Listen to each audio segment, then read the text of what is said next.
ఈ సంవత్సరంలో ఆఖరి నెల డిసెంబర్ నెలలోనికి మనం ప్రవేశించాం. ఇది మొదటి రోజు. ఈ మొదటి రోజు ఆదివారం కావటం ఇంకా విశేషం. ఇది మొదటి ఆదివారం గనక మనం ప్రభు బలను కూడా ఈ రోజున సమీపించవలసి ఉంది.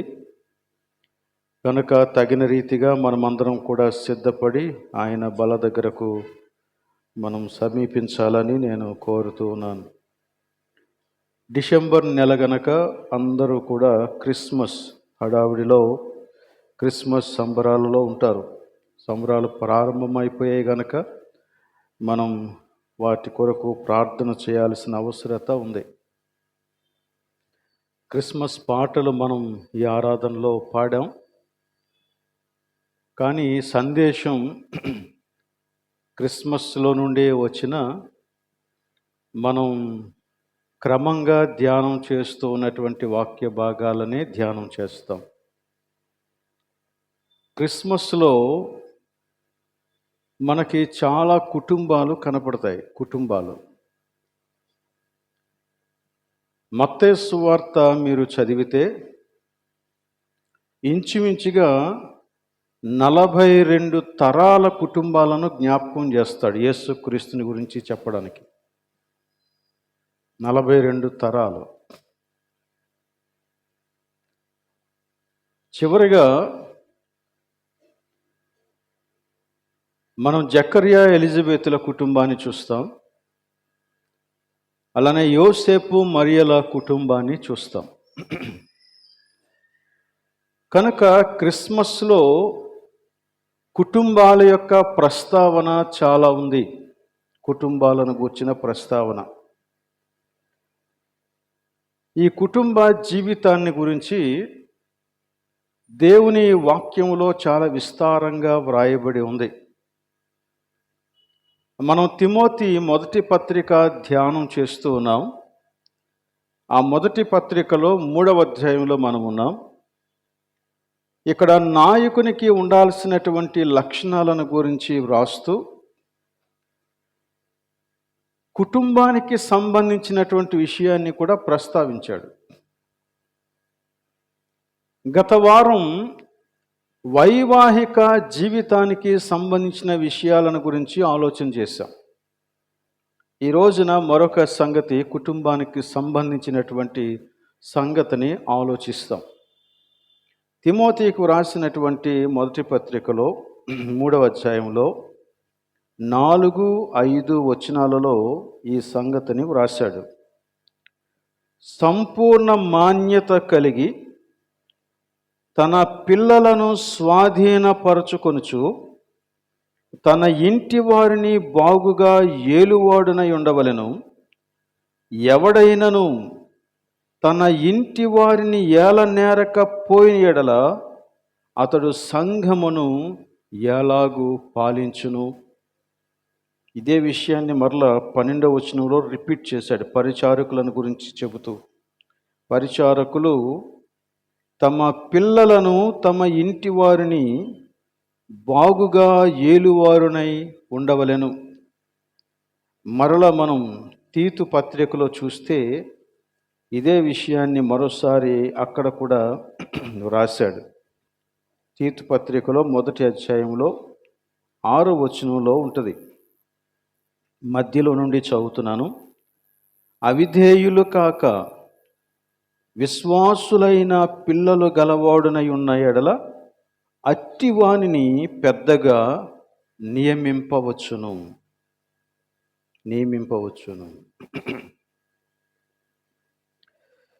ఇక్కడ ఒక సవాలుతో కూడుకున్నటువంటి ప్రశ్న ఏంటి అంటే, ఎవడైనను తన ఇంటి వారిని ఏలనేరకపోయిన ఎడల అతడు దేవుని సంఘమును ఎలాగూ పాలించును. ఎవడైనను తన ఇంటి వారిని ఏలనేరకపోయిన ఎడల అతడు దేవుని సంఘమును ఎలాగూ పాలించును. ఈ విషయాన్ని చాలా జాగ్రత్తగా ఆలోచించాలి. ఎందుకంటే ఇక్కడ ఇవ్వబడినటువంటి ఈ నాయకత్వ లక్షణాలలో కొన్నింటిని కేవలం ఒక్కసారి మాత్రమే వ్రాస్తాడు, ఒక్క పదంతో వ్రాసి సరిపెట్టాడు. కానీ కుటుంబాన్ని గురించి వ్రాసినప్పుడు మాత్రం చాలా విస్తారంగా వ్రాస్తాడు. 2 వచనాలలో దానిని విస్తరించాడు, మరలా దాన్ని రిపీట్ చేశాడు. అంటే ఇది ఎంత ప్రాముఖ్యమైనటువంటి లక్షణమో అది మనం ఆలోచించగలగాలి. ఒక కుటుంబంలో నాయకత్వం సరిగా ఉంటే సంఘములో నాయకత్వం సరిగా ఉంటుంది అనేది ఈ వచనం యొక్క అర్థం. కుటుంబములో నాయకత్వం సరిగా లేకపోతే సంఘములో కూడా నాయకత్వం సరిగా ఉండదు. కుటుంబంలోని నాయకత్వం అస్తవ్యస్తంగా ఉంటే సంఘంలో నాయకత్వం కూడా అస్తవ్యస్తంగా ఉంటుంది. కుటుంబంలోని నాయకత్వం దేవుని యొక్క క్రమం ప్రకారంగా ఉంటే సంఘములో నాయకత్వం కూడా దేవుని క్రమం ప్రకారంగా ఉంటుంది అనేది ఈ వచనాల యొక్క సారాంశం. ఈ దినాల్లో మనం జాగ్రత్తగా గమనిస్తే అపవాది కుటుంబాలను భయంకరంగా విచ్ఛిన్నం చేస్తూ ఉన్నాడు.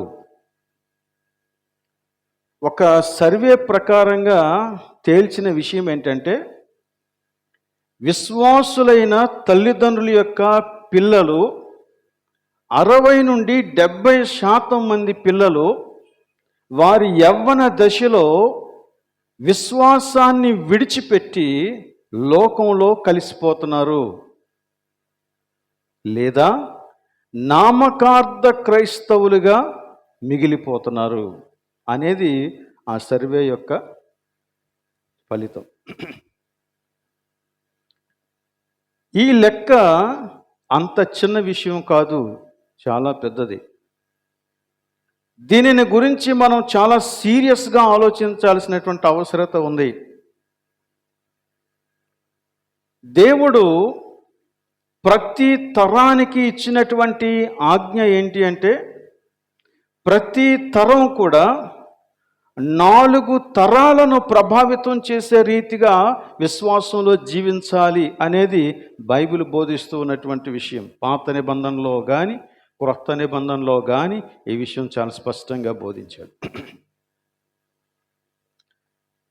అంటే ఈ రోజున విశ్వాసంలో జీవిస్తున్నటువంటి మన మీద మన తర్వాత రాబోయేటువంటి 4 తరాల యొక్క భారం ఉంది. 4 తరాలను గూర్చినటువంటి దర్శనం మనకు ఉండాలి. నా పిల్లలు, వారి పిల్లలు, అలానే వారి యొక్క పిల్లలు అంటే ముని మనమలు ఈ విశ్వాసం చేత ప్రభావితం చేయబడాలి అనేది దేవుని యొక్క ఉద్దేశం అన్నమాట. అలా ప్రభావితం చేయకపోతే ఏమవుతుంది? ప్రభావితం చేయకపోతే ఏమవుతుందంటే, ఒక తరము దేవునిని విడిచిపెడితే సంఘం అల్లకల్లోలం అయిపోతుంది. మనం న్యాయాధిపతుల గ్రంథంలో ఈ సంగతిని గురించి చాలా విస్తారంగా చదువుతాం. అదేంటంటే, మోషే నాయకత్వం అయిపోయింది, యెహోషువ నాయకత్వం అయిపోయింది. యెహోషువ నాయకత్వం కూడా అయిపోయిన తర్వాత ఈ నాయకత్వంలో దేవుని యొక్క కార్యాలను అనుభవించినటువంటి పెద్దలు ఉన్నారు, వారు కూడా చనిపోయారు.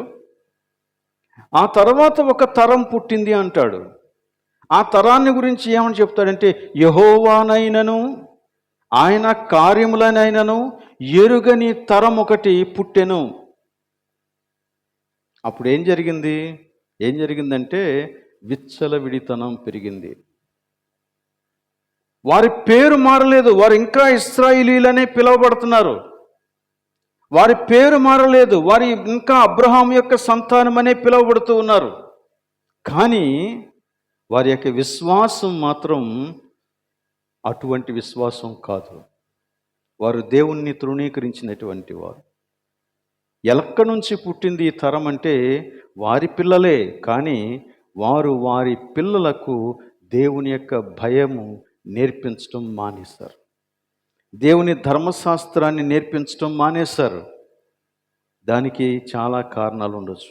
కనుక అటువంటి తరమే గనక ఒకవేళ పుడితే సంఘము యొక్క నాణ్యత తగ్గిపోతుంది. సంఘము దేవుని యొక్క చిత్తానుసారంగా నిలవదు. సంఘ నాయకత్వం పరిపక్వత లేని నాయకత్వంగా మిగిలిపోతుంది. కాబట్టి దేవుని ఉద్దేశ్యాలు సంఘము ద్వారా నెరవేరవు. అందుచేత దేవుడు సంఘ నాయకత్వంలో ఉన్నటువంటి వ్యక్తులు ఎలా ఉండాలి అనేది ఆయనే నిర్ణయించాడు. కాపరి అయినా, నాయకుడైనా, పరిచారకుడైనా, ఎవరైనా సరే సంఘములో బాధ్యత కలిగినటువంటి నాయకులుగా ఉంటే వారి యొక్క కుటుంబం అంతా దేవునిని సేవించేవారుగా ఉండాలి అనేది దేవుని యొక్క నియమం. మరి ఒకవేళ కుటుంబం అలాంటి స్థితిలో లేకపోతే ఆ వ్యక్తి నాయకునిగా ఉండ తగదా అని అడిగితే అంతే చెప్తుంది దేవుని వాక్యం, తగదు అని చెబుతుంది. నీవు ఒక విశ్వాసివై ఉండొచ్చు, నీవు మంచి విశ్వాసివై ఉండొచ్చు, నీ దగ్గర బోలెడన్ని నాయకత్వపు లక్షణాలు ఉండొచ్చు, సామర్థ్యం ఉండొచ్చు, ఏ కార్యాన్నైనా అవలేలగా చేయగలిగినటువంటి సామర్థ్యం నీ దగ్గర ఉండొచ్చు. అయినప్పటికీ కూడా you can not be A leader of the church. కారణం ఏంటంటే నీ కుటుంబంలో సాక్ష్యము లేదు. ఎందుకు అలాగా దేవుడు నిర్ణయం తీసుకున్నాడు అని అంటే, సాక్ష్యము లేని లేక కుటుంబంలో సాక్ష్యము లేని, కుటుంబం అంతా విశ్వాసంలో లేని ఏ కుటుంబం వ్యక్తి అయినా నాయకునిగా ఉంటే వాడు సంఘాన్ని ఏ విధంగా కూడా దేవుని పదంలో నడిపించలేడు. అందుచేతనే దేవుడు ఆ నిర్ణయాన్ని తీసుకున్నాడు. సరే, ఇప్పుడు మనం చదివినటువంటి మాటల్ని ఒక్కసారి గమనిద్దాం. ఇందులో మనకి కొన్ని సంగతులు కనపడతాయి. మీరు అబ్జర్వ్ చేస్తే మీకు తెలుస్తాయి, వాటిని కొంచెం జాగ్రత్తగా చూస్తే. మరలా ఒకసారి ఆ వచనాలు, 4 వచనాలు మనం ఇందాక చదువుకున్నాం కదా, ఆ వచనాలు నేను చదువుతాను. చదివిన తర్వాత అందులో ఉన్న విషయాలు చెబుతా. మొదటిగా తిమోతి మొదటి పత్రికలో 3వ అధ్యాయం 4వ వచనం, సంపూర్ణ మాన్యత కలిగి తన పిల్లలను స్వాధీనపరుచుకొనుచు తన ఇంటి వారిని బాగుగా ఏలువాడునై ఉండవలెను. 5వ వచనం, ఎవడైనను తన ఇంటి వారిని ఏలనారకపోయిన ఎడల అతడు దేవుని సంఘమును ఎలాగూ పాలించును. 12వ వచనం, తమ పిల్లలను తమ ఇంటి వారిని బాగుగా ఏలువారునై ఉండవలెను పరిచారకులు. అలానే తీతు పత్రిక 1వ అధ్యాయం 6వ వచనం, అవిధేయులు కాక విశ్వాసులైన పిల్లలు గలవాడునై ఉన్న ఎడల అట్టి వానిని పెద్దగా నియమింపవచ్చును. ఈ వచనాలని కొంచెం జాగ్రత్తగా ఒకచోట వ్రాసి మనం దాన్ని గమనిస్తే మనకి ఇన్ని సంగతులు కనపడతాయి. 1, సంపూర్ణ మాన్యత కలిగినటువంటి నాయకత్వం ఉండాలా, అది కోరుతున్నాడు. మాన్యత అంటే గౌరవనీయం. ఓకే. 2వది, పిల్లలను స్వాధీనపరిచేటువంటి నాయకత్వం, లేక పిల్లలను అదుపులో ఉంచగలిగినటువంటి నాయకత్వం, లేక క్రమశిక్షణలో ఉంచగలిగినటువంటి నాయకత్వం. 3వది, బాగుగా ఏలు నాయకత్వం. బాగుగా ఏలు అంటే మంచి నాయకత్వం. ఇక 4వది, పిల్లలు అవిధేయులు కాని నాయకత్వం. 5వది, విశ్వాసులైన పిల్లలు కలిగినటువంటి నాయకత్వం. దీని గురించి మాట్లాడుతున్నాను. ఈ 5ంటిని మరలా కొంచెం జాగ్రత్తగా ఆలోచన చేస్తే ఇలా చెప్పుకోవచ్చు 4 విషయాలుగా. మొదటిది, గౌరవంతో కూడినటువంటి నాయకత్వం. 2వది, క్రమశిక్షణతో కూడినటువంటి నాయకత్వం. 3వది, మంచి నాయకత్వం లేక సరి అయిన నాయకత్వం. నాలుగవది ఆధ్యాత్మిక నాయకత్వం. ఆధ్యాత్మిక నాయకత్వం. ఈ 4 విషయాలు మనం ఈ రోజున తెలుసుకోవటం ఎంతైనా అవసరం. ఈ నాయకత్వాన్ని గురించి నేను మాట్లాడినప్పుడు అది సంఘములోనూ ఇటు కుటుంబములోనూ కూడా ఇదే రకమైనటువంటి నాయకత్వం ఉండాలన్నదే దేవుని యొక్క ఉద్దేశం. అయితే మొట్టమొదట ఈ నాయకత్వాన్ని కుటుంబ స్థాయిలో నువ్వు నిరూపించుకోవాలా.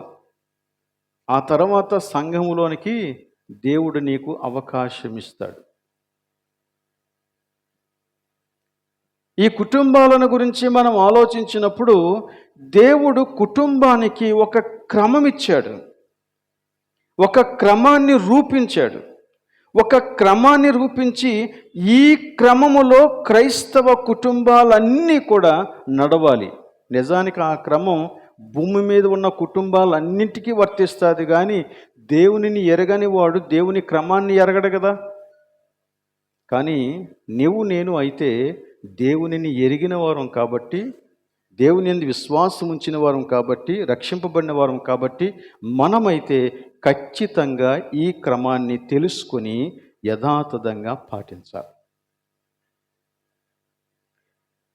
కుటుంబంలో నాయకత్వానికి కాంపిటీషన్ లేదు, తెలుసు కదా మీకు. తండ్రి తండ్రే, తల్లి తల్లే, పిల్లలు పిల్లలే, నో కాంపిటీషన్. బట్ సంఘంలోనికి వచ్చేటప్పటికి సమానమైనటువంటి అర్హతలు కలిగిన వారు అనేక మంది ఉండొచ్చు, కాబట్టి ఒకరి మీద ఒకరికి చిన్న కాంపిటీషన్ ఉండొచ్చు. కానీ కుటుంబంలోనికి వచ్చినప్పటికీ దేవుడు నిర్ణయించిన నిర్ణయం ప్రకారంగానే ఆ కుటుంబంలో ఉన్నటువంటి పాత్రధారులు ఉంటాయి, బాధ్యతలు ఉంటాయి. సో అందుచేత కుటుంబం యొక్క క్రమశిక్షణ ఏంటి ఒకసారి చూద్దాం. ఎఫెసీలకు రాసినటువంటి పత్రిక మనం ఇందాక చదువుకున్నాం. ఎఫెసీలకు రాసిన పత్రిక 6వ అధ్యాయం మొదటి 4 వచనాలలో కుటుంబం యొక్క క్రమశిక్షణకు సంబంధించినటువంటి విషయాలను గురించి వ్రాశాడు. కుటుంబం యొక్క క్రమశిక్షణ, ఆ 4 వచనాలు మరలా నేను చదువుతున్నాను. పిల్లలారా, ప్రభువునందు మీ తల్లిదండ్రులకు విధేయులై ఉండి, ఇది ధర్మమే. నీకు మేలు కలుగునట్టు నీ తండ్రిని నీ తల్లిని సన్మానింపుము, అప్పుడు నీవు భూమి మీద దీర్ఘాయుష్మంతుడి వగదువు. ఇది వాగ్దానంతో కూడిన ఆజ్ఞలలో మొదటిది. తండ్రులారా, మీ పిల్లలకు కోపము రేపక ప్రభు యొక్క శిక్షలోను బోధలోను వారిని పెంచుడి. ఈ వాక్య భాగం కంటే ముందు వివాహ వ్యవస్థను గురించి మాట్లాడాడు. అది మనం గత వారం చూసాం. ఎఫెసీ పత్రిక 5వ అధ్యాయం 22 నుంచి 33 వరకు, అంటే చివరి వరకు వివాహ వ్యవస్థను గురించి మాట్లాడాడు. భార్య ఎవరు, భర్త ఎవరు, భార్య ఏం చేయాలి, భర్త ఏం చేయాలి, ఏం చేస్తే వారు దేవుని యొక్క చిత్త ప్రకారంగా ఒక ఫ్యామిలీగా కలిసి ఉండగలరు అనే విషయాన్ని గురించి ఆ వచనాల్లో విస్తారంగా మాట్లాడాడు. ఆ తర్వాత దేవుడు ఆ భార్య భర్తలను ఆశీర్వదించి వారికి బిడ్డలనిస్తే ఈ కుటుంబము ఏ రీతిగా ప్రభు యొక్క సన్నిధిలో ఉండాలి, నడుచుకోవాలి అనే క్రమాన్ని ఈ 4 వచనాల్లో రాసిపెట్టాడు అన్నమాట. ఇక్కడ మనం చూస్తే అసలు పిల్లలు తల్లిదండ్రులతో ఎలాంటి సంబంధాన్ని కలిగి ఉండాలి అనేది మొదటి విషయం. అలానే తల్లిదండ్రులను సన్మానించుట అనే ఈ ఆజ్ఞలో ఏది సూచించబడిందో అది కూడా మనకు అర్థమవుతుంది ఈ వచనాలను గురించి మనం ఆలోచన చేస్తే. తల్లిదండ్రులకు, ముఖ్యంగా తండ్రికి ఈ వచనాలలో ఇవ్వబడినటువంటి మార్గదర్శకాలేంటి, లేక హెచ్చరికలేంటి? నాలుగవది, తల్లిదండ్రుల పాత్ర ఏంటి? తల్లిదండ్రులు ఇద్దరికీ విధేయులై ఉండవలసి ఉండగా పౌలు తల్లిని గూర్చి మాట్లాడకుండా తండ్రిని గూర్చి ఎందుకు ప్రత్యేకంగా మాట్లాడాడు?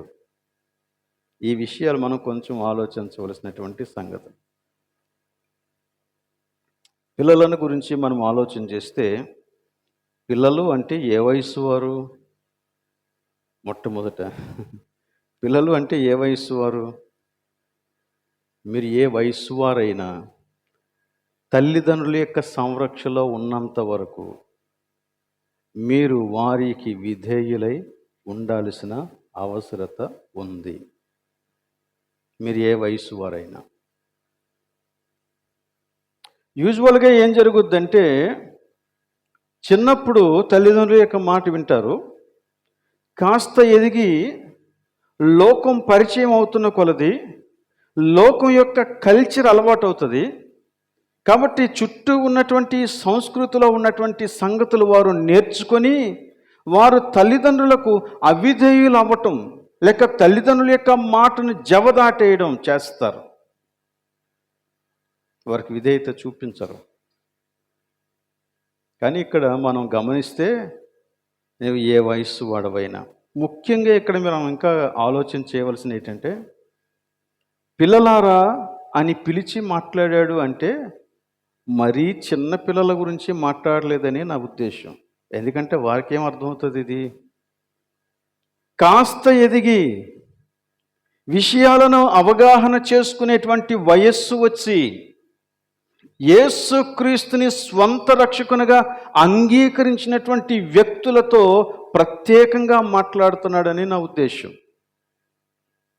మరీ చిన్నపిల్లలను గురించి మాట్లాడడం లేదు.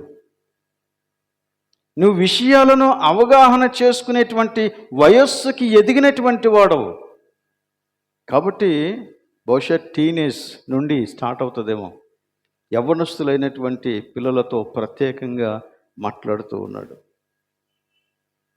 సంచేత నీవు ఏ వయస్సులో ఉన్నా నీ తల్లిదండ్రులకు విధేయులై ఉండాలి. ఇక్కడ విధేయత అంటే వారి యొక్క అధికారానికి లోబడట. విధేయత అంటే వారి యొక్క అధికారానికి లోబడుట. ఎవరికి విధేయత చూపించాలి? తల్లికా తండ్రికా అంటే ఇద్దరికి, తల్లికి తండ్రికి కూడా. తండ్రికి చూపించాలా, తల్లికి కూడా విధేయత చూపించాలి. అయితే ఇక్కడ ఏమన్నాడు? ప్రభువునందు అనే మాట వినియోగించాడు. ప్రభువునందు, ప్రభువునందు విధేయులవ్వాలి. ఈ మాటను మనం ఎలాగ అర్థం చేసుకోవాలి? కొంతమంది ఏమన్నారంటే, నీ తల్లిదండ్రులు దేవుని యందు భయభక్తులు గలవారైతే వారికి విధేయత చూపించాలి అని చెప్పారు. బట్ దానికంటే నేను గ్రహిస్తున్నటువంటి సంగతి ఏంటంటే, నీ తల్లిదండ్రులకు దేవుని యందు భయభక్తులు ఉన్నా లేకపోయినా నీవు యేసుక్రీస్తునందు విశ్వాసం ఉంచిన వ్యక్తివైతే, నువ్వు దేవునిని ఎరిగినటువంటి వాడవైతే, నువ్వు దేవుని కుమారుడవని నువ్వు విశ్వసించినట్లయితే, దేవుని బిడ్డగా దేవుడు ఏర్పరిచినటువంటి క్రమానికి నువ్వు విధేయత చూపుతూ తల్లిదండ్రులకు విధేయత చూపించాలి. కాబట్టి తల్లిదండ్రుల యొక్క భయభక్తుల మీద నీ విధేయత ఆధారపడి లేదు. కానీ నీవు దేవుని సంబంధివి గనుక దేవుడు ఏర్పరిచినటువంటి నియమానికి లోబడి ఉండాలంతే.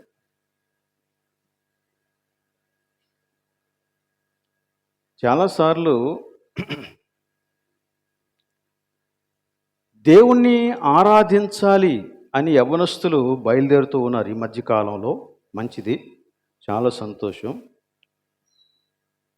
కానీ దేవుణ్ణి ఆరాధించటం అనేది కేవలం ఒక పద్ధతికి పరిమితం చేస్తూ ఉన్నారు. ఆ ఒక పద్ధతి ఏంటంటే, చక్కగా పాటలు పాడి దేవుణ్ణి ఆరాధించటం అంతవరకే పరిమితం చేస్తున్నారు.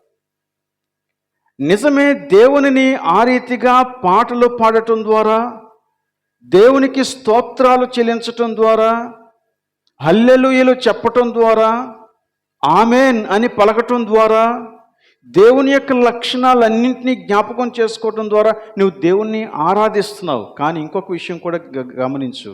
అదేంటంటే దేవుని యొక్క క్రమానికి లోబడటం దేవునిని ఆరాధించటం. ఇది మనం గ్రహించాలి. నీ తల్లిదండ్రులకు అవిధేయుడవై నువ్వు ఎన్ని పాటలు పాడినా ఆ ఆరాధన దేవునికి ఇష్టం కాదు. ఇశ్రాయేలీయులతో పదే పదే పదే పదే చెప్పినటువంటి మాట ఇదే. మీరెందుకు ఆలయానికి వస్తారు? మీరెందుకు బలులు అర్పిస్తారు? ఇవన్నీ నేను కోరేనా? నాకు అవసరం లేదు. మీ పాటల ధ్వని నా దగ్గర నుంచి తొలగించండి, అవి నాకు చాలా అసహ్యంగా ఉన్నాయి అంటాడు. కారణం ఏంటో తెలుసా? వారు దేవుని యొక్క ధర్మశాస్త్రాన్ని విడిచిపెట్టేశారు కాబట్టి, లేక దేవుని క్రమాన్ని వదిలేశారు కాబట్టి. దేవుని క్రమాన్ని వదిలేశారు కాబట్టి దేవుని క్రమాన్ని వదిలేసి ఆరాధించినా, దేవుని క్రమాన్ని వదిలేసి గంభీరంగా దేవుని యొక్క వాక్యాన్ని ప్రకటించేసినా అది దేవునికి ఇష్టం లేదు. దేవునికి ఇష్టమైనది ఏంటి అంటే దేవుడు ఏర్పరిచినటువంటి క్రమాన్ని ఆచరించటం. దేవుడు ఏర్పరిచినటువంటి క్రమాన్ని ఆచరించటం ఇది చాలా అవసరం. కాబట్టి ఇక్కడ ఆ తల్లిదండ్రులు క్రైస్తవులా కాదా, విశ్వాసులా కాదా, దేవుని యందు భయభక్తులు గలవారా కారా, మంచి ప్రవర్తన కలిగిన వారా లేనివారా అనే దాని మీద నీ విధేయత ఆధారపడి లేదు. నువ్వు కేవలం దేవుని యొక్క బిడ్డవు గనక అది చేయవలసినటువంటిది. ఇక్కడ ఏమంటాడంటే ఇది చెప్పేసి ఇది ధర్మమే అంటున్నాడు. దిస్ ఈజ్ రైట్, ఇదే సరి అయిన విధానం అంటున్నాడు. ఇదే సరి అయినది, ఇదే సరి అయినది. కనుక తల్లిదండ్రులకు విధేయత చూపించేటువంటి పిల్లలు కలిగిన వాడు ధన్యుడు. విచారకరమైన విషయం ఏంటంటే అనేక మంది వారి యొక్క కుటుంబాలలో దేవుని యొక్క క్రమాన్ని కోల్పోయారు. అది అపవాది యొక్క ప్రణాళిక. అపవాది యొక్క ప్రణాళిక ఏంటంటే కుటుంబాలను విచ్ఛిన్నం చేయటం. కుటుంబాలను విచ్ఛిన్నం చేయటం. కుటుంబాలను విచ్ఛిన్నం చేస్తే సంఘాలను విచ్ఛిన్నం చేయటం చాలా సులభం.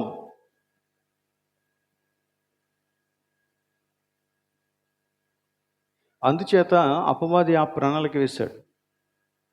అపవాది యొక్క ఎత్తుగడకు నీ కుటుంబం బలైపోకూడదు, అది నువ్వు గమనించుకోవాలి. విచ్ఛిన్నమైనటువంటి కుటుంబాలు చాలా డిస్టర్బ్డ్గా ఉంటాయి.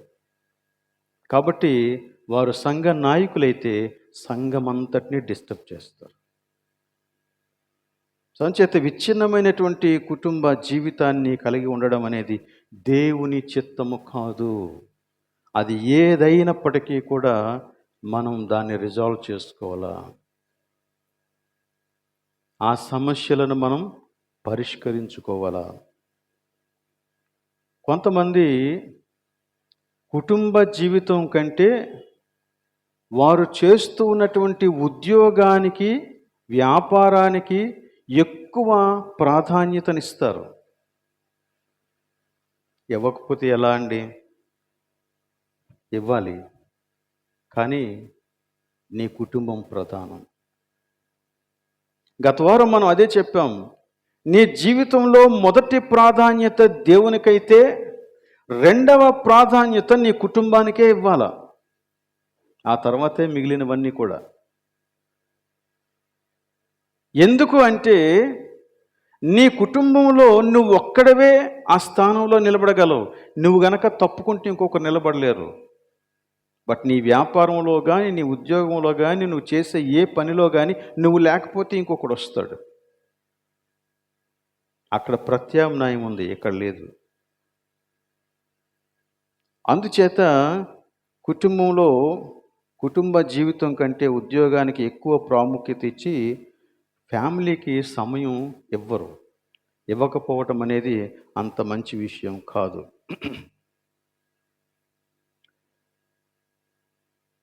అలాగనే ఈ మధ్య కాలంలో కుటుంబాలలో విడాకులు చాలా సర్వసాధారణం అయిపోయాయి.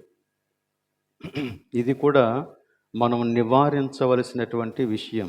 ఇది సీరియస్. ఓకే, దాని యొక్క విడాకుల సంగతిని గురించి నేను ప్రస్తుతం అయితే ప్రస్తావించలేదు కాబట్టి దాన్ని లోతుకి నేను వెళ్ళడం లేదు. ఆ తర్వాత తండ్రి పాత్ర, తల్లి పాత్ర చాలా మార్పులకు లోనైపోయింది. బైబిల్లో నిర్దేశించినటువంటి పాత్రలుగా బాధ్యతలను వారు స్వీకరించి పని చేయటం లేదు, మారిపోయారు. వాక్యానికి లోబడి ఆ ప్రకారంగా కుటుంబాన్ని నడిపించుకోకపోతే అది చాలా కష్టం.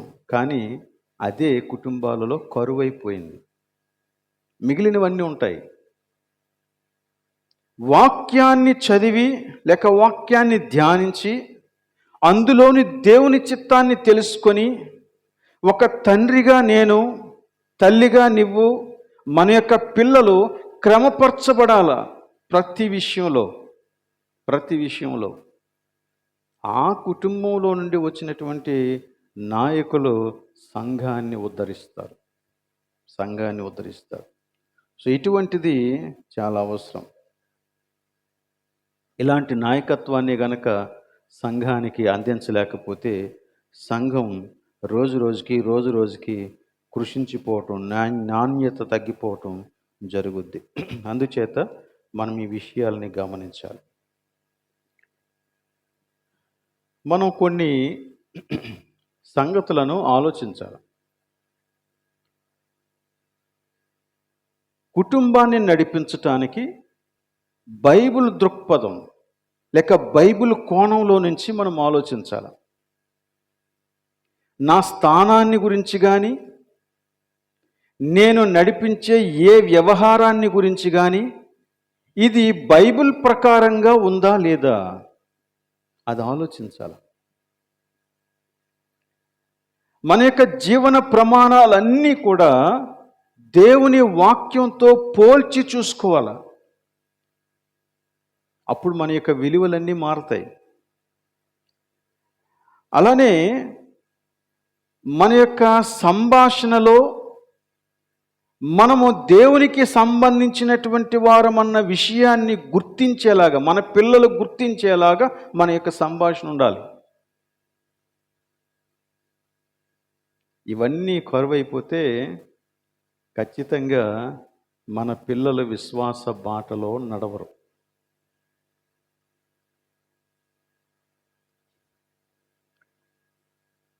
మన యొక్క ప్రార్థనా జీవితాన్ని, వాక్య ధ్యాన జీవితాన్ని మన పిల్లలు గమనించి దానిని అలవర్చుకోగలగాలి. వారికి ఒకవేళ ఏమైనా ప్రశ్నలుంటే మనల్ని నేరుగా అడగగలిగేటువంటి స్వాతంత్రం వారికి ఉండాలి. విశ్వాసాన్ని గూర్చి, బైబిల్ను గూర్చి, దేవుని వాక్యాన్ని గూర్చి, దేవుణ్ణి గూర్చి వారు అడగగలగాల.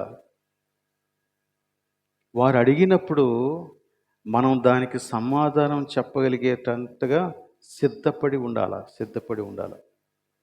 ఓకే, ఈ విషయాలన్నీ కూడా మనము ఆలోచించి ఆ ప్రకారంగా దేవుని యొక్క క్రమాన్నే గనక నెరవేర్చగలిగితే అప్పుడు బాగుంటుంది. తర్వాత విధేయత అనేది ఇలా ఉంటే, నీ తల్లిని, నీ తండ్రిని సన్మానించుట అనే ఈ విషయాన్ని గురించి ఆలోచన చేస్తే ఇది జీవిత కాలం పిల్లలు చేయాల్సినటువంటి పని. నీకు ఉద్యోగం వచ్చేసి వేరే చోటకు వెళ్ళిపోయినా, నీకు వివాహమైపోయి వేరే ఇంట్లోనికి వెళ్ళిపోయినా నీ తల్లిదండ్రులను పట్టించుకోకుండా నువ్వు ఉండకూడదు. నీ తల్లిదండ్రులను పట్టించుకోవాలా, నీ తల్లిదండ్రులను గౌరవంగా చూసుకోవాలా, ప్రేమతో ఆప్యాయతతో వారి యొక్క ప్రతి అవసరతను తీర్చాలా, వారితో మాట్లాడాలి. ఇలాంటి కుటుంబ వాతావరణమే గనక ఉంటే ఆ వ్యక్తి సంఘంలోనికి వచ్చినప్పుడు కూడా అదే రకమైనటువంటి శైలి మనం చూస్తాం, అదే విధానాన్ని మనం చూస్తాం. కనుక అది చాలా అవసరం. సరే, కొంచెం ముందుకెళ్తే 4వ వచనంలో, తండ్రులారా మీ పిల్లలకు కోపము రేపక ప్రభు యొక్క శిక్షలోను బోధలోను వారిని పెంచుడి. ప్రభు యొక్క శిక్షలోను బోధలోను వారిని పెంచుడి.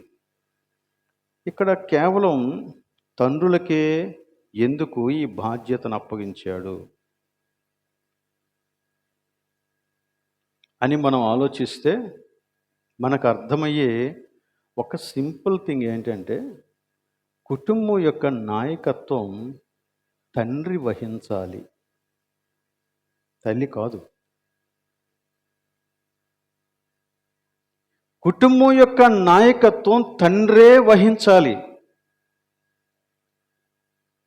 కానీ విచారకరమైన సంగతి ఏంటంటే, చాలామంది తండ్రులు ఈ బాధ్యతను విస్మరిస్తున్నారు.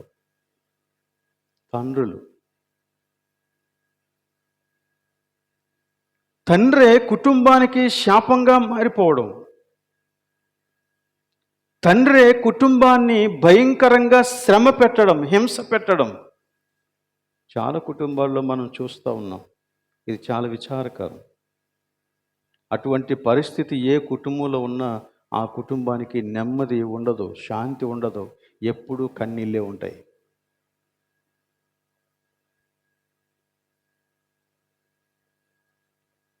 కొన్ని కుటుంబాలలో బహుశా వారంతా శ్రమ పెట్టకపోవచ్చు, కానీ నాయకత్వ బాధ్యతలు మాత్రం వహించరు, కుటుంబాన్ని పట్టించుకొని.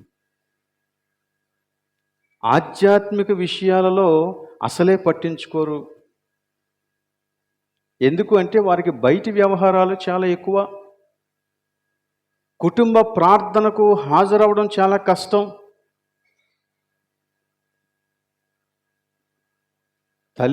తల్లిదండ్రులు ఇద్దరూ కూడా ఈ విషయంలో చాలా శ్రద్ధ వహించాల్సినటువంటి వారు. అయితే తండ్రిని ప్రత్యేకంగా పిలిచి దేవుడు మాట్లాడుతూ ఉన్నాడు. కొంతమంది అంటారు, నాకంటే ఎక్కువ మా ఆవిడకే తెలుసండి, అందుకని ఆవిడే నడిపిస్తుందండి ప్రార్థనలో అని. It is shame on us. It is a shame. నువ్వు నాయకుడివిగా, ఒక తండ్రివిగా, నాయకుడివిగా, దేవుని చేత నియమించబడినటువంటి నాయకుడివిగా, నాకు తెలియదు అని కానీ, నాకు ప్రార్థన రాదు అని కానీ, నేను బైబిలులో ఉన్న విషయాల్ని అంతగా గ్రహించలేను కానీ చెప్పటం నీకు సిగ్గుచేటు. అందుకే నేర్చుకోవాలి. సంఘాలలో ఏ మీటింగ్ జరిగినా, ఏ ప్రార్థన జరిగినా, ఏ బైబిల్ స్టడీ జరిగినా స్త్రీల శాతం ఎక్కువ ఉంటుంది, పురుషుల శాతం తక్కువ ఉంటుంది. ఎందుకు అంటే వారికి వ్యవహారాలు ఎక్కువ.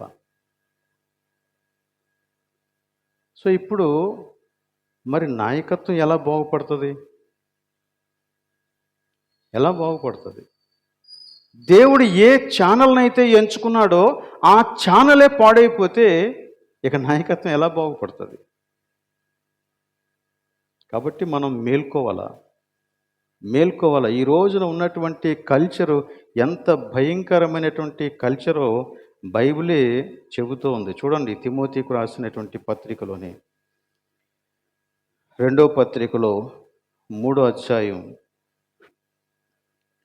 మొదటి నుండి చదువుతున్నాను, చూడండి. అంత్య దినములలో అపాయకరమైన కాలములు వచ్చునని తెలుసుకొనుము. ఏంటి అపాయకరమైన కాలములు?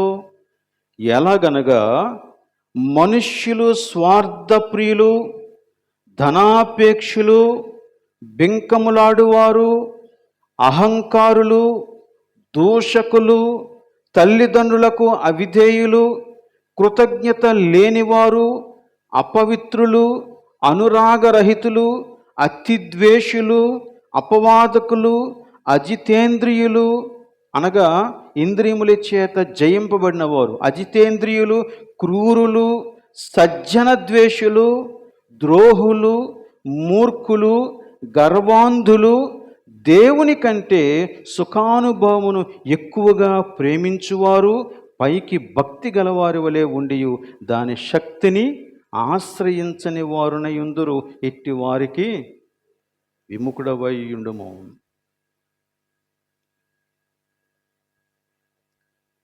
ఇలాంటి కల్చర్ డెవలప్ అవుతుంది. సో మన పిల్లలు ఇలాంటి కల్చర్లోనికి వెళ్తూ ఉన్నారు.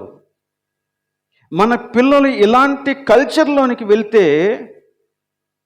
అసలు వాళ్ళని దేవుని యొక్క మార్గంలో నిలబెట్టడానికి ఎంత కష్టపడాలో ఆలోచించండి, ఎంత శ్రమ పడాలో ఆలోచించండి, ఎంత ఎక్కువ ఎఫర్ట్ పెట్టాలో ఆలోచించండి.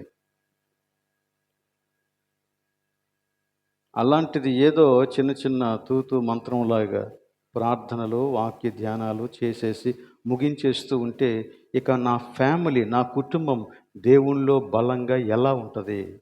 ఉండదు.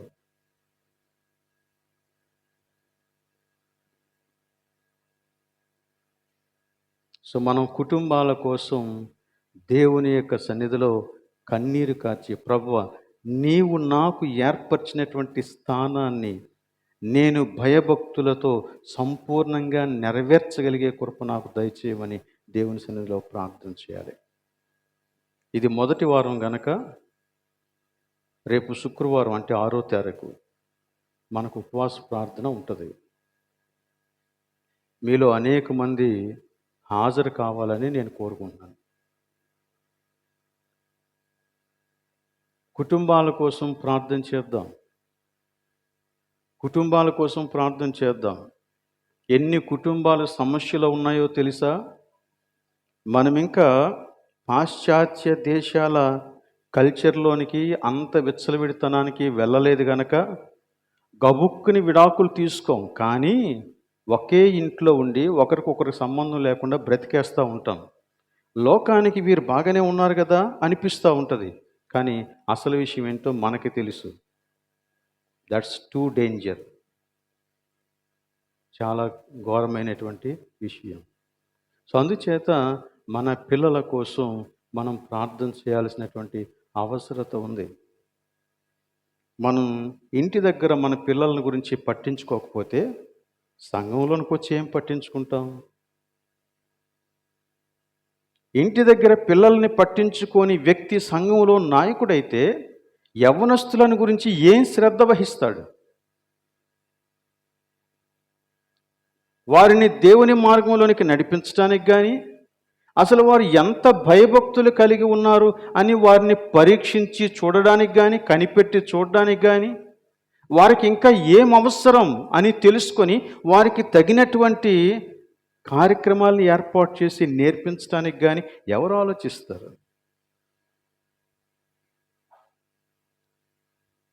మనము ఏం నేర్చుకున్నామంటే లోక విధానాలను నేర్చేసుకొని సంఘంలోనికి ప్రవేశపెట్టేస్తూ ఉన్నాం అంతే.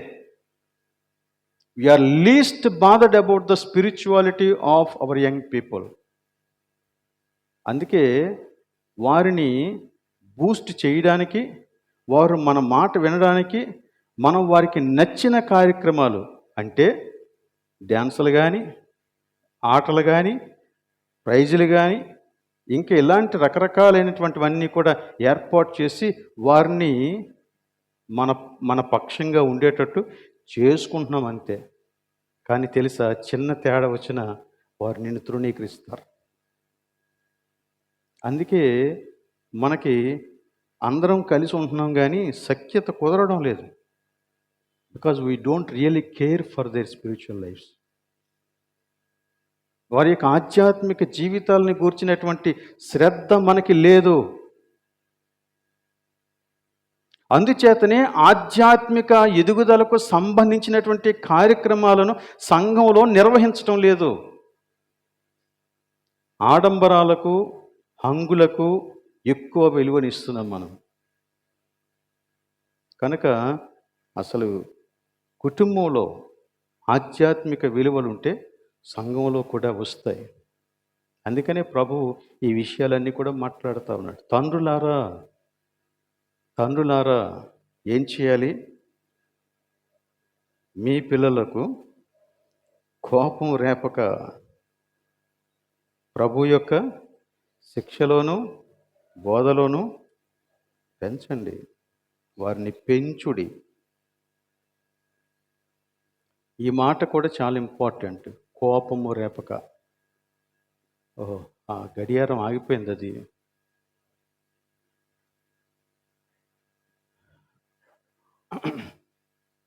కోపం రేపక అనే మాట చాలా ఇంపార్టెంట్. ఇదే మాటని కొలస్సీ పత్రికలో మనం చూస్తే ఇంకొంచెం క్లియర్గా రాశాడు. అదేంటంటే 3వ అధ్యాయం, కొలస్సీలకు రాసిన పత్రిక 3వ అధ్యాయం 21వ వచనం. తండ్రులారా మీ పిల్లల మనస్సు కృంగకుండునట్లు వారికి కోపం పుట్టింపకుడి. కృంగకుండునట్లు, మానసికంగా వారు కృంగిపోకుండా. వారికి గనక అలాంటి కోపము, అలాంటి కృంగుబాటు కలిగితే వారు చాలా సులువుగా నీవు చెప్పే బోధను తృణీకరించి విశ్వాసంలోంచి తొలగిపోతాడు, నిన్నెదిరిస్తాడు.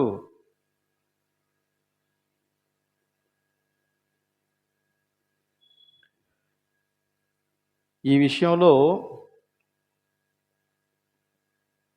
జాన్ మెకార్థర్ అనే వ్యక్తి ఎందుకు అసలు పిల్లల యొక్క మనస్సులు కృంగిపోతాయి, కోపానికి లోనవుతాయి అనే విషయాన్ని గురించి మాట్లాడుతూ ఒక 9 సంగతులు చెప్పాడు. అవి చాలా ఉపయోగకరంగా అనిపించాయి. వాటిని నేను మీకు కూడా తెలియచేయాలని అనుకుంటున్నాను. నెంబర్ 1 రీజన్, ఓవర్ ప్రొటెక్షన్ అన్నాడు. అంటే అతి భద్రత. ఈ అతి భద్రత వలన పిల్లల్ని ఏమీ చేయనీయం మనం. ఏం చేసినా తప్పు పడతాం. ఎక్కడికి వెళ్తానన్నా అనుమానిస్తాం. అతి భద్రత. వారు పిల్లలు, వారు మనుష్యులు. వారిని ఏదో ఒక గదిలో బంధించి పెంచాలి అనుకోవటం అవివేకం. అది మంచిది కాదు. గదిలో బంధించి కొడితే పిల్లి కూడా తిరగబడుతుందంట. మనుష్యులు వీళ్ళు. వాళ్ళకి భావోద్రేకాలు ఉన్నాయి, వారి యొక్క ఆలోచనలు ఉన్నాయి. వారు చాలా చక్కగా నువ్వు చేయవలసింది ఏంటంటే వారికి దేవుని యందు భయభక్తులు నేర్పి వారిని స్వేచ్ఛగా ఎదగనివ్వాల. ఓవర్ ప్రొటెక్షన్, అతి భద్రత. ఇంకోటి ఏంటంటే ఫేవరెటిజం, పక్షపాతం చూపించడం. పిల్లల్లో ఒకరిని అభినందించడం, ఇంకొకరిని అభినందించకపోవటం. ఉదాహరణకి ఇస్సాకు, రెబెకా ఇద్దరు ఉన్నారు. వారిద్దరు భార్యాభర్తలు. వారికి 2 పిల్లలు. ఎవరండి? ఏశావు, యాకోబు. ఇస్సాకుకి ఎవరంటే ఇష్టం? ఏశావు అంటే ఇష్టం. రెబెకాకి ఎవరంటే ఇష్టం? యాకోబు అంటే ఇష్టం. సో వారిద్దరూ కూడా ఆ పిల్లల్ని ఆ రీతిగా పాడు చేసి ఒకరి మీద ఒకరు ఎప్పుడు నరికేద్దామా అనేంత ద్వేషాన్ని పెంచేశారు. చివరికి యాకోబు భయపడి పారిపోయాడు అన్నమాట. ఏశావు ఎప్పుడు నా తమ్ముడు వస్తాడో అప్పుడు నేను నరికేస్తాను అనుకున్నాడు అన్న. ఫేవరెటిజం. కొన్నిసార్లు మనం పోల్చి పోల్చి పోల్చి మన పిల్లల్ని చాలా కృంగదీస్తాం. వాడికి వచ్చే మార్కులు నీకు రావట్లేదు, వాడు చేసేటట్టుగా నువ్వు చేయట్లేదు. కొన్నిసార్లు మన పిల్లల్ని ఇంకా కృంగదీస్తాం. ఎలాగంటే ఇతరుల పిల్లలతో పోల్చి. అది ఇంకా ఘోరం. మరికొన్నిసార్లు ఇంకొక కారణం ఏం చెప్పాడంటే పుషింగ్ ఫర్ అచీవ్మెంట్ అన్నాడు. అంటే నువ్వు విజయం సాధించాల అనే ఉద్దేశంతో ఆ వ్యక్తి మీద అధికమైనటువంటి ఒత్తిడి పెట్టడం. అధికమైన ఒత్తిడి. వాడికి అస్సలు ఇంటర్వెల్ ఇవ్వకుండా, వాడికి పర్సనల్ టైమే ఇవ్వకుండా, అక్కడి నుంచి ఇక్కడికి, ఇక్కడి నుంచి అక్కడికి నీ కనుసన్నల్లో వాడిని తిప్పుతూ, వాడి మీద చాలా ప్రెషర్ పెట్టి, నువ్వు ఎలాగైనా 100% మార్కులు సంపాదించాలి, నువ్వు ఎలాగైనా ఈ సీట్ సంపాదించాలి, నువ్వు ఎలాగైనా ఈ కాలేజీలోనికి రావాలి, నువ్వు ఎలాగైనా ఈ జాబ్లోనికి రావాలి అని చెప్పి వాడి మీద అధికమైనటువంటి ప్రెషర్ పెట్టడం. వాడు ఆలోచించడానికి కానీ, వాడు తీర్మానించుకోవటానికి కానీ అవకాశమే ఇవ్వం. ఏం జరుగుద్దో తెలుసా? వాడు ఒకవేళ విజయం సాధించినా he cannot enjoy it. He will lose the sense of fulfilment. అది సాధించాను అనేటువంటి ఆ సంతృప్తి వాడికి పోతుంది. ఇంకొక మాట, 4వది ఏం చెప్పాడంటే we discourage our children. Discouragement. ఎంతసేపు మన పిల్లల యొక్క ఫెయిల్యూర్స్ని గురించి మాట్లాడడం. ఎప్పుడో ఏదో జరిగిపోతుంది, కానీ ఆ తర్వాత వాడు ఏం చేసినా వెంటనే ఇమ్మీడియట్ రెఫరెన్స్ ఏంటంటే వాడు ఇంతకు ముందు చేసినటువంటి తప్పు తీసుకొచ్చి ముందుని పెడతాం. ఇదిగో నువ్వు ఇలా చేసావు, నువ్వు ఇలా చేసావు, నువ్వు ఇలా చేసావు, కాబట్టి నువ్వు ఇలా చేయకూడదు. వాడు ఒకవేళ మంచిగా ఆలోచించినా వాళ్ళని మనం డిస్కరేజ్ చేసేస్తాం. వాళ్ళు తప్పులు ఎంచుతాం, మాటి మాటికి తప్పులే మాట్లాడతాం. వాళ్ళని ఎంకరేజ్ చేయాలా? మరికొన్నిసార్లు పిల్లల్ని అడ్డం పెట్టుకొని వారేదో భారంలాగా ఫీల్ అయ్యి, వారు ఉన్నారు కాబట్టి మేము ఏమి చేయలేకపోతున్నాం అనే సీన్ క్రియేట్ చేయటం. బహుశా ఎవరో వస్తారు మీ ఇంటికి, ఏదో ఫంక్షన్కో లేకపోతే ఇంకేదో దానికి ఇన్వైట్ చేస్తారు. మీకు ఆసక్తిగా ఉంటుంది వెళ్ళాలని, నాకు రావాలని ఉంది, కానీ ఈ పిల్లలు ఉన్నారు కదా, నేను ఎక్కడికి కదలలేను అని వాళ్ళ ఎదుటే వాళ్ళని చాలా భారంలాగా మాట్లాడతాం. వాళ్ళు ఏదో ఆటంక బండలలాగా మాట్లాడతాం.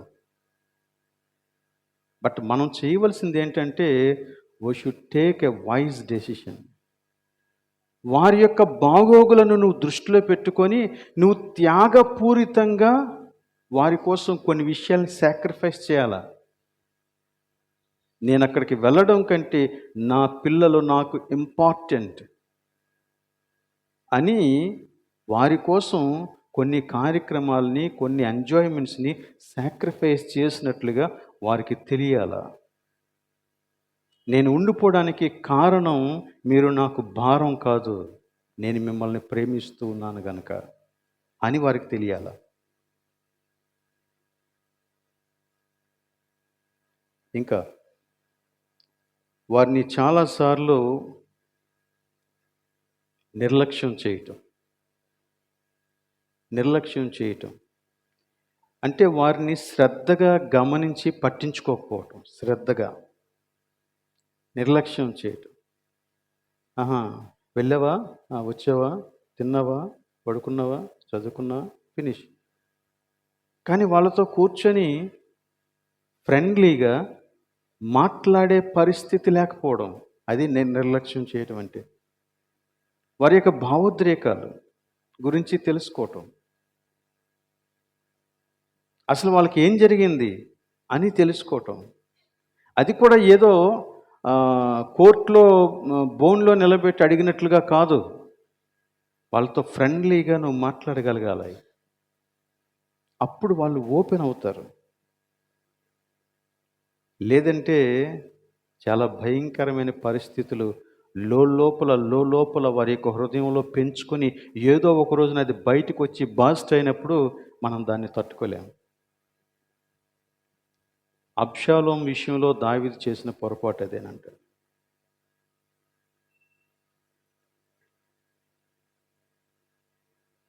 తర్వాత కొన్నిసార్లు మన పిల్లలలాగా ప్రవర్తిస్తారు. వారు పిల్లలే కదా, పిల్లల్లాగా ప్రవర్తిస్తారు. కానీ మనమేమంటామంటే మెచ్యూర్డ్గా ప్రవర్తించాలి నువ్వు అని పిల్లలుగా ప్రవర్తించినటువంటి విషయాన్ని వారి మీద నిందలాగా మార్చేస్తాం. నువ్వెందుకు పనికిరావు ఎలా ఉంటే అని. కొన్నిసార్లు తప్పులు చేస్తారు, వాటిని మనం సరిచేయాలి, మందలించాలి, సరిచేయాలి. కానీ యాక్సెప్ట్ చేయాలి. పిల్లలు కదా అలాగే చేస్తారు అని యాక్సెప్ట్ చేయగలగాల. అలాగనే ఇంకా కొంచెం ముందుకెళ్తే కొన్నిసార్లు వారు చేసిన పనిని బట్టి లేక వారు మాట్లాడిన మాటను బట్టి వాళ్ళని ప్రేమించటం మానేస్తాం మనం. కొంతమంది తల్లిదండ్రులు పిల్లలతో మాట్లాడరు.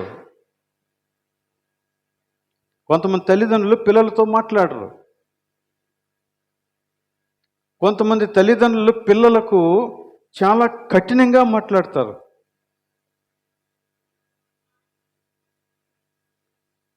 ఇక మీదట నేను నీతో రాను అని శపథాలు చేస్తారు, శాపాలు పెడతారు. ఇవన్నీ కూడా మంచివి కాదు. ఇవి వారిలో కోపానికి కారణమవుతుంది. వారు కృంగిపోయేలాగా చేస్తారు. అలానే వారి పట్ల చాలా రఫ్గా మాట్లాడడం, క్రూరమైనటువంటి పదజాలం వినియోగించడం. కొన్నిసార్లు కొంతమంది తల్లిదండ్రులు బూతులు కూడా మాట్లాడతారు, బూతులు తిడతారు వాళ్ళు. We should not. బైబిల్ ఏం చెప్తుందంటే నీ పిల్లల్ని శిక్షించు, కానీ వాడు చావాలని కోరుకోవద్దు. There should be a limit. వాడు ఎంత చెడ్డ పని చేసినా నువ్వంత క్రూరంగా వాడి పట్ల ప్రవర్తించకూడదు. చచ్చిపోయేలాగా కొట్టేస్తాం మనం కొన్నిసార్లు. చాలా భయంకరంగా వాళ్ళని ట్రీట్ చేస్తాం. దానివలన వాడిలో కఠినత్వం పెరుగుతుంది. వాడు బయటికి వెళ్ళినప్పుడు అవన్నీ కూడా బయటకు వస్తాయి. కొన్నిసార్లు వాడు తిరగబడి తల్లిదండ్రుల మీదే అటాక్ చేస్తాడు, వాడికి వయసు వస్తుంది.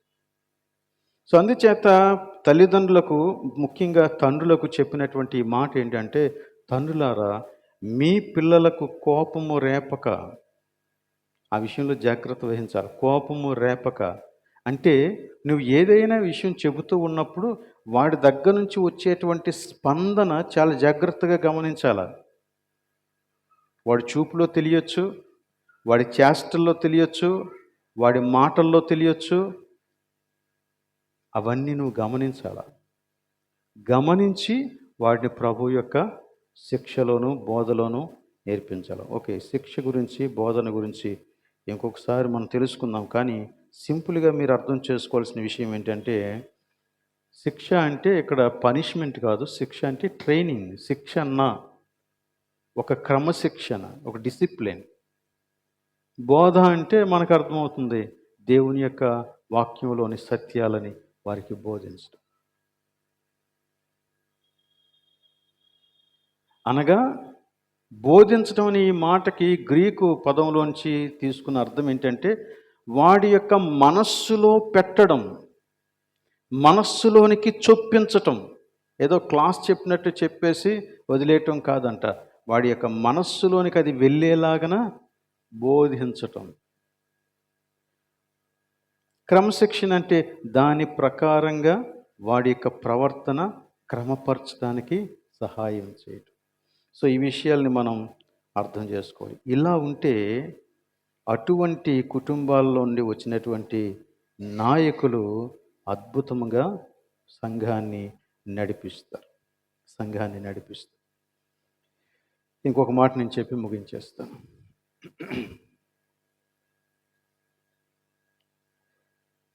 ఒక తండ్రి యొక్క నాయకత్వం ఎలా ఉండాలంటే, నా తండ్రి నాయకత్వంలో నాకు క్షేమం ఉంది అని పిల్లలు ఫీల్ అవ్వాలి. భయంతో కాదు, అందులో క్షేమం ఉంది నాకు అని ఫీల్ అవ్వాలి. ఆ విధంగా ఫీల్ అయ్యి నీ నాయకత్వానికి వారు విధేయత చూపించాలి. రెండవది, మనం ఇంకా ఆలోచన చేస్తే పిల్లలు కొన్నిసార్లు నువ్వు ఏదైనా చెయ్యమని చెబితే ఎందుకు చెయ్యాలి అని అడుగుతారు. ఎందుకు చెయ్యాలో కారణం చెప్పటానికి నీ దగ్గర కారణం ఉండాల. ఎందుకైతే నీకేం చేయమన్నాను కదా చెయ్యి అంటే దట్స్ డిఫరెంట్. అక్కడే వాడి మనస్సు విరిగిపోతుంది. వాడు చెయ్యొచ్చు కానీ చెయ్యడు. కాబట్టి పిల్లలు నీకు విధేయత చూపించడానికి నీ నాయకత్వంలో ఒక రీజన్ ఉండాలా. అలాగని పిల్లలు నీ నాయకత్వాన్ని బట్టి సంతోషించాలంటే అది ప్రేమతో కూడినటువంటి నాయకత్వం కావాలా. మన మధ్య ప్రేమతో కూడినటువంటి సంబంధం ఉండాలా. చెప్పాల్సిన సమయంలో చెబుతాం, వెంటనే వాడిని దగ్గరికి తీసుకొని మరలా సరిచేస్తాం. అలాగనే వాడికి మరలా బూస్టింగ్ కొరకు ఏదైనా సరే ప్రేమతో చేస్తాం అన్నమాట. ఇవన్నీ కూడా మనం చేయవలసినటువంటివే. కొంతమంది ఒక్క చిన్న పొరపాటు జరిగితే దాన్ని దినాలు, సంవత్సరాలు అలాగ తిడతనే ఉంటారు అన్నమాట దాని మీద. అలాగా దట్స్ నాట్ గుడ్. ఓకే, ఇంకా నీ పిల్లలకి ఆధ్యాత్మిక విషయాల పట్ల అవగాహన కల్పించాలి. వారు దేవుని యొక్క వాక్యాన్ని నేర్చుకోవలసిన అత్యవసర పరిస్థితిని గుర్తించాలా. అలాగనే వారు దేవుని యొక్క వాక్యానికి ఇవ్వాల్సినటువంటి ప్రాధాన్యతను గుర్తించాలా. అలాగనే వారు దేవుని యొక్క సన్నిధిలో వారి యొక్క రక్షణ మార్గాన్ని వారు అనుసరించటంలో ఉన్నటువంటి ధన్యత ఏంటో వారికి నువ్వు తెలియచేయాలా. అప్పుడే వారు ఆధ్యాత్మికంగా స్థిరంగా ఉంటారు. అప్పుడు నీకు భయం ఉండదు. వారు ఎక్కడికి వెళ్ళిపోయినా they will stand for the lord. భయం ఉండదు అప్పుడు నీకు. ఇది కుటుంబాలలో జరగాల, సంఘములోనికి ప్రవహించాల. అప్పుడు సంఘం స్థిరంగా నిలబడుతుంది.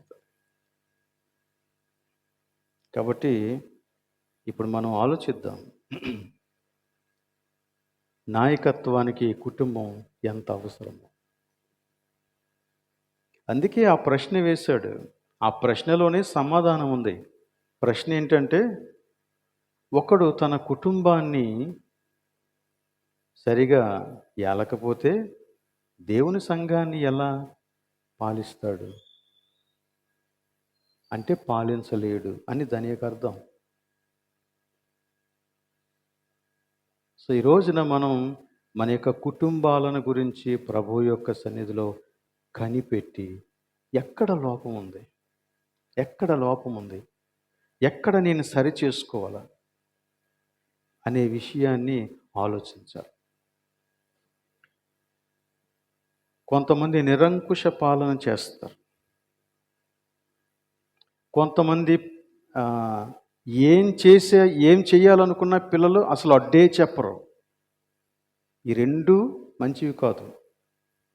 నిరంకుశ పాలన అంటే నేను గీత గీశాను, నువ్వు దాటకూడదు, అది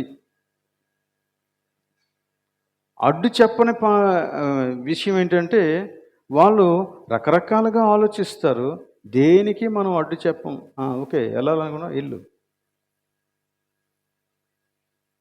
చేయాలనుకున్నావా చెయ్యి. దాని విషయాన్ని పూర్తిగా తెలుసుకొని, వాడికి సరైనటువంటి డైరెక్షన్ ఇవ్వకపోతే తప్పకుండా పాడైపోతుంది.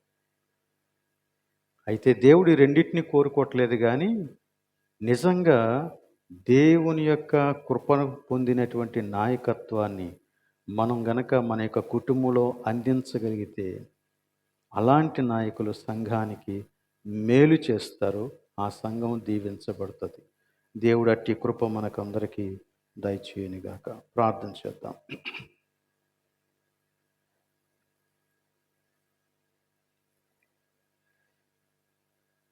ప్రేమ కలిగిన మా ప్రభు నీకు స్తోత్రాలు. ఈ ఉదయకాలమున నీ వాక్యాన్ని బట్టి మాకు నేర్పించిన ప్రతి విషయానికై నీకు స్తోత్రం చెల్లిస్తూ ఉన్నాం. నేను నా ఇంటి వారు యెహోవాను సేవించెదము అనే మాట ప్రతి కుటుంబంలో నెరవేరునట్లు సహాయం దయచేయండి. ప్రతి కుటుంబంలో నెరవేరునట్లు సహాయం దయచేయండి. దేవా, సంఘములో పరిస్థితులను బాగు చేయండి. ఇప్పటికే సమస్యల మధ్య ఉన్న కుటుంబాలను బట్టి ప్రభువా నీ సన్నిధిలో ప్రార్థన చేస్తూ ఉన్నాము. కనికరించండి నాయన. వారికి ఆదరణ కలుగు చేయండి ప్రభువా. వారిని కట్టండి నాయన. నీకు స్తోత్రములు. తద్వారా సంఘము నీ ఉద్దేశానుసారంగా స్థిరపడేటువంటి నాయకత్వాన్ని మాకు దయచేయండి. మమ్మను కనికరించండి. లోకం ఎదుట నీ నామం మహింపరచబడలాగున అట్టి కృపను మాకు అనుగ్రహించుమని ఈ ప్రార్థన యేసు పరిశుద్ధ నామంలో అడుగుచున్నాం తండ్రి. ఆమేన్.